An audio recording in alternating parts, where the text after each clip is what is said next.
ఎందుకంటే మన దగ్గర నుంచి ఎవరు పెద్దగా మతాన్ని వ్యాపింపి చేసేవాళ్ళు, వెళ్ళి చెప్పేవాళ్ళు ఇలాగే ఉండరు, చాలా తక్కువ, ఏదో కొద్దిగా తప్పించి. అయితే నమ్మకాల పరంగా చూసినట్టయితే కనుక ఐరోపా సమాజం లేదా పాశ్చాత్య సమాజం మొత్తం కూడా హిందూ ధర్మం వైపుగా వస్తుంది అని మనం చాలా బలంగా చెప్పచ్చు. మొదటిది ఏంటంటే యోగా. యోగా తీసుకున్నట్టయితే ఈ రోజున ప్రపంచం మొత్తం కూడా యోగా చేస్తున్నారు. యోగా అంటే ఏంటంటే యోగం అనేది ఏంటంటే యోగా యొక్క అంతిమ లక్ష్యం ఏంటంటే దేవుడిలో ఐక్యం అయిపోవటం అనేది యోగా యొక్క అంతిమ లక్ష్యం. దాన్నే మనం మోక్షం అనొచ్చు, లేకపోతే ముక్తి అనొచ్చు, ఇలాగ రకరకాల పేర్లతో ఏది పిలిచినా సరే చాలా రకాల మార్గాలు ఉంటాయి, అందులో యోగా ఒకటి. కాబట్టి యోగా అనేది హిందూ ధర్మంలో ఒక అవిభాజ్యమైన భాగం.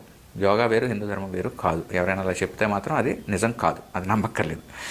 అలాగే రెండోది ఏంటంటే పునర్జన్మ నిజం అని కనుక నిరూపింపబడితే క్రైస్తవం అబద్ధం అని నిరూపింపబడినట్టు, ఎందుకంటే పూర్తిగా వ్యతిరేకం.